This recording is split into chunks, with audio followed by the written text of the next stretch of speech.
ವೀಕ್ಷಕರೆಲ್ಲರಿಗೂ ಸಾಪ್ತಾಹಿಕ ಭವಿಷ್ಯವಾಣಿ ವಿಶೇಷ ಕಾರ್ಯಕ್ರಮಕ್ಕೆ ಸ್ವಾಗತ. ಸ್ನೇಹಿತರೆ, ಜೂನ್ ತಿಂಗಳ ಈ ವಾರದಲ್ಲಿ ಗಜಲಕ್ಷ್ಮಿ ಮತ್ತು ಲಕ್ಷ್ಮೀ ನಾರಾಯಣ ರಾಜಯೋಗ ನಿರ್ಮಾಣಗೊಳ್ಳಲಿದ್ದು, ಇದರಿಂದಾಗಿ ಅಪಾರ ಲಾಭ ದೊರಕುವುದು. ಈ ವಾರ ಕಟಕ ರಾಶಿಯಲ್ಲಿ ಲಕ್ಷ್ಮೀ ಯೋಗದ ಶುಭ ಸಂಯೋಗವೂ ಕೂಡ ನಿರ್ಮಾಣಗೊಳ್ಳುವುದು.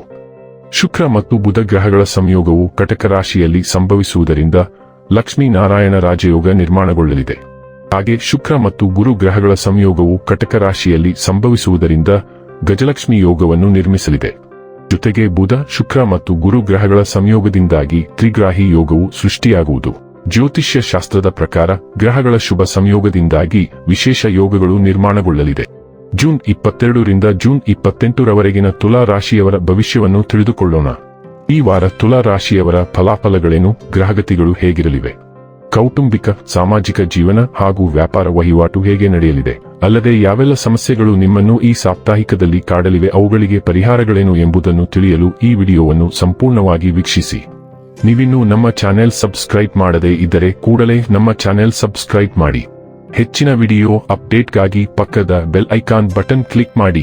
ವಂಶ ಪಾರಂಪರ್ಯ ಜ್ಯೋತಿಷ್ಯರು ನಂಬರ್ 1 ವಶೀಕರಣ ಸ್ಪೆಷಲಿಸ್ಟ್. ವೃತ್ತಿ, ಉದ್ಯೋಗ, ಮದುವೆ, ಹಣಕಾಸಿನ ಸಮಸ್ಯೆ, ವ್ಯಾಪಾರ, ಆರೋಗ್ಯ ಸಮಸ್ಯೆಗಳಿಗೆ ಫೋನಿನ ಮೂಲಕ ಪರಿಹಾರ. ಇಂದೇ ಕರೆ ಮಾಡಿ. ಸ್ನೇಹಿತರೆ, ಶನಿ 6ನೇ ಭಾವದಲ್ಲಿ ಇರುವುದರಿಂದ ಈ ವಾರ ನಿಮ್ಮ ಆರೋಗ್ಯದಲ್ಲಿ ಸುಧಾರಣೆ ಕಾಣಬಹುದು. ಆದ್ದರಿಂದ ಉತ್ಸಾಹಭರಿತ ಮತ್ತು ನಿಮಗೆ ಮನಃಶಾಂತಿ ನೀಡುವ ಚಟುವಟಿಕೆಗಳಲ್ಲಿ ಭಾಗವಹಿಸಿ. ಇದರಿಂದ ನೀವು ನಿಮ್ಮನ್ನು ಮಾನಸಿಕ ಒತ್ತಡದಿಂದ ದೂರವಿಡಲು ಯಶಸ್ವಿಯಾಗಬಹುದು. ಬೃಹಸ್ಪತಿ ದಶಮ ಭಾವದಲ್ಲಿ ಇರುವುದರಿಂದ ಈ ವಾರ ಕುಟುಂಬದ ಭೂಮಿ ಅಥವಾ ಆಸ್ತಿಯಿಂದ ಅಚಾನಕ ಹಣ ಲಭಿಸುವ ಸಾಧ್ಯತೆ ಇದೆ. ಆದರೆ ಈ ಸಮಯದಲ್ಲಿ ಉತ್ಸಾಹದಲ್ಲಿ ತೇಲಿ ಹೋಗಿ ವಿವೇಕ ಕಳೆದುಕೊಳ್ಳಬೇಡಿ. ಇಲ್ಲವಾದರೆ ನಿಮ್ಮ ಲಾಭವೇ ದೊಡ್ಡ ನಷ್ಟವಾಗುವ ಸಾಧ್ಯತೆ ಇದೆ. ಯಾವುದೋ ಆತ್ಮೀಯ ಸಂಬಂಧಿಕರೊಂದಿಗೆ ಸಂಭವಿಸಬಹುದಾದ ಅನಾಹುತದಿಂದ ಈ ವಾರ ಮನೆಯ ವಾತಾವರಣದಲ್ಲಿ ಅಶಾಂತಿ ಉಂಟಾಗಬಹುದು. ಇದರಿಂದ ನಿಮ್ಮ ಮಾನಸಿಕ ಒತ್ತಡ ಹೆಚ್ಚುವುದರ ಜೊತೆಗೆ ಅಶಾಂತಿಯನ್ನು ಅನುಭವಿಸುವ ಸಾಧ್ಯತೆ ಇದೆ. ವೃತ್ತಿಪರರಿಗಾಗಿ ಈ ವಾರ ಉತ್ತಮವಾಗಿರುತ್ತದೆ, ಏಕೆಂದರೆ ಹಲವಾರು ಗ್ರಹಗಳ ಪ್ರಭಾವದಿಂದ ನಿಮಗೆ ಉತ್ತಮ ಅವಲೋಕನ ಮತ್ತು ವಿಶ್ಲೇಷಣಾತ್ಮಕ ಕೌಶಲ್ಯಗಳು ದೊರೆಯುತ್ತವೆ. ಇದು ನಿಮ್ಮ ವೃತ್ತಿ ಜೀವನದಲ್ಲಿ ಮುನ್ನಡೆಯಲು ಬಹಳ ಸಹಾಯಕವಾಗುತ್ತದೆ. ಈ ಸಮಯದಲ್ಲಿ ವಿದ್ಯಾರ್ಥಿಗಳಿಗೆ ಉತ್ತಮ ಯಶಸ್ಸು ದೊರೆಯುವ ಸಾಧ್ಯತೆ ಇದೆ. ಜೊತೆಗೆ ಅನೇಕ ಶುಭ ಗ್ರಹಗಳ ಪ್ರಭಾವವು ಉತ್ತಮ ಫಲಿತಾಂಶಗಳನ್ನು ನೀಡುತ್ತದೆ. ವಿದೇಶದಲ್ಲಿ ಶಿಕ್ಷಣ ಪಡೆಯುವ ಕನಸು ಕಾಣುತ್ತಿರುವ ವಿದ್ಯಾರ್ಥಿಗಳಿಗೆ ತಮ್ಮ ಇಷ್ಟದ ಶಾಲೆ ಅಥವಾ ಕಾಲೇಜುಗಳಲ್ಲಿ ಪ್ರವೇಶ ದೊರೆಯುವ ಸಾಧ್ಯತೆ ಇದೆ. ಕೆಲವು ಆರ್ಥಿಕ ಸಮಸ್ಯೆಗಳು ನಿಮ್ಮನ್ನು ಕಾಡುತ್ತಿದ್ದವು, ಆದರೆ ಈ ವಾರದ ನಂತರ ಅದು ಕೊನೆಗೊಳ್ಳುತ್ತದೆ, ಏಕೆಂದರೆ ಮಂಗಳವು 8ನೇ ಮನೆಯಿಂದ ಹೊರಡುತ್ತದೆ. ಪಾವತಿ ಇತ್ಯರ್ಥ, ವಿಮಾ ವಿಷಯ, ತೆರಿಗೆ ಸಮಸ್ಯೆ ಅಥವಾ ಸಾಲಕ್ಕೆ ಸಂಬಂಧಿಸಿದ ಚರ್ಚೆ ನಡೆಯುತ್ತದೆ ಮತ್ತು ತಕ್ಷಣದ ಗಮನದ ಅಗತ್ಯವಿರುತ್ತದೆ. ಕೆಲಸದಲ್ಲಿ ನೀವು ಬಜೆಟ್, ಹಣಕಾಸು ಅಥವಾ ಇತರರು ನಿಯಂತ್ರಿಸುವ ಸಂಪನ್ಮೂಲಗಳನ್ನು ಒಳಗೊಂಡ ಸಂಭಾಷಣೆಗಳನ್ನು ಎದುರಿಸಬೇಕಾಗುತ್ತದೆ ಮತ್ತು ಪ್ರಮುಖ ನಿರ್ಧಾರಗಳು ಅನುಸರಿಸುತ್ತವೆ. ಜಂಟಿ ವೆಚ್ಚಗಳು ಅಥವಾ ಹಣಕಾಸಿನ ಜವಾಬ್ದಾರಿಗಳ ಕುರಿತು ಕುಟುಂಬ ಚರ್ಚೆ ನಡೆಯುತ್ತದೆ ಮತ್ತು ಅದು ಪ್ರಾಯೋಗಿಕ ವ್ಯವಸ್ಥೆಗಳಿಗೆ ಕಾರಣವಾಗುತ್ತದೆ. ಸ್ಪಷ್ಟವಾಗಿ ಉಳಿದಿರುವ ಮಾಹಿತಿಯು ಬೆಳಕಿಗೆ ಬರುತ್ತದೆ ಮತ್ತು ಪ್ರಸ್ತುತ ವಿಷಯದ ದಿಕ್ಕನ್ನು ಬದಲಾಯಿಸುತ್ತದೆ. ಈ ವಾರಾಂತ್ಯದವರೆಗೆ ನೀವು ಖರ್ಚು ಮಾಡುವ ಪ್ರತಿ ಪೈಸೆಯ ಬಗ್ಗೆಯೂ ಜಾಗರೂಕರಾಗಿರಬೇಕು. ತುಲಾ ರಾಶಿಯವರಿಗೆ ಸೂರ್ಯ, ಚಂದ್ರ ಮತ್ತು ಉದಯಿಸುತ್ತಿರುವವರು ಕೆಲಸದಲ್ಲಿ ಹೆಚ್ಚು ಸಮಯ ಕಳೆಯುತ್ತಾರೆ, ಏಕೆಂದರೆ ಸೌರ ಸಂಚಾರವು ಕರ್ಕಾಟಕದ ಜಲರಾಶಿಯ ಮೂಲಕ ಚಲಿಸುತ್ತದೆ.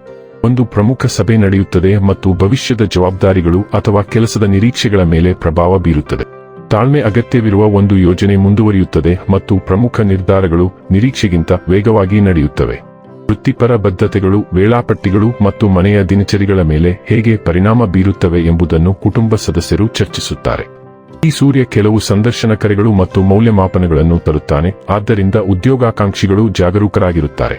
ಆದಾಗ್ಯೂ ನೀವು ವಯಸ್ಸಾದ ಪುರುಷ ವ್ಯಕ್ತಿಗಳೊಂದಿಗೆ ವಾದಿಸಬೇಕಾಗುತ್ತದೆ, ಆದರೆ ನೀವು ಅದನ್ನು ತಪ್ಪಿಸಬೇಕು.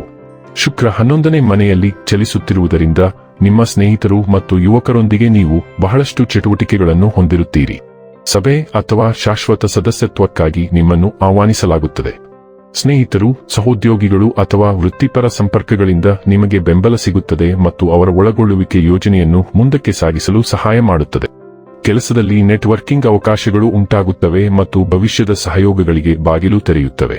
ಆರ್ಥಿಕವಾಗಿ ಗುಂಪು ಪ್ರಯತ್ನಗಳು, ಪ್ರೋತ್ಸಾಹಕಗಳು ಅಥವಾ ಹಂಚಿಕೆಯ ಯೋಜನೆಗಳಿಗೆ ಸಂಬಂಧಿಸಿದ ಪ್ರಯೋಜನಗಳು ಸಕಾರಾತ್ಮಕ ಚಲನೆಯನ್ನು ಎದುರಿಸುತ್ತವೆ. ಮುಂಬರುವ ಸಾಮಾಜಿಕ ಯೋಜನೆಗಳ ಮೇಲೆ ಪ್ರಭಾವ ಬೀರುವ ಒಳ್ಳೆಯ ಸುದ್ದಿಯನ್ನು ಸ್ನೇಹಿತ ಹಂಚಿಕೊಳ್ಳುತ್ತಾನೆ. ಇನ್ನು ಕೊನೆಯದಾಗಿ ಮಾಡಿಕೊಳ್ಳಬೇಕಾದ ಉಪಾಯಗಳ ಕುರಿತು ನೋಡುವುದಾದರೆ, ನಿರಂತರವಾಗಿ 108 ದಿನಗಳವರೆಗೆ ವಯಸ್ಸಾದ ಮಹಿಳೆಯ ಪಾದಗಳನ್ನು ಸ್ಪರ್ಶಿಸಿ ಅವರ ಆಶೀರ್ವಾದವನ್ನು ಪಡೆಯುವುದರಿಂದ ಸಂತೋಷದಾಯಕ ಮತ್ತು ಸಂತೃಪ್ತ ಕುಟುಂಬ ಜೀವನವನ್ನು ಪಡೆಯುತ್ತೀರಿ.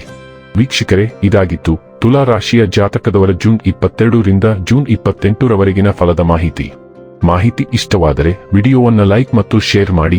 ಹಾಗೆ ಚಾನೆಲ್ ಸಬ್ಸ್ಕ್ರೈಬ್ ಮಾಡುವುದರ ಜೊತೆಗೆ ನಿರಂತರ ವಿಡಿಯೋ ಅಪ್ಡೇಟ್ಸ್ಗಳಿಗಾಗಿ ಪಕ್ಕದ ಬೆಲ್ ಐಕಾನ್ ಕ್ಲಿಕ್ ಮಾಡಿ.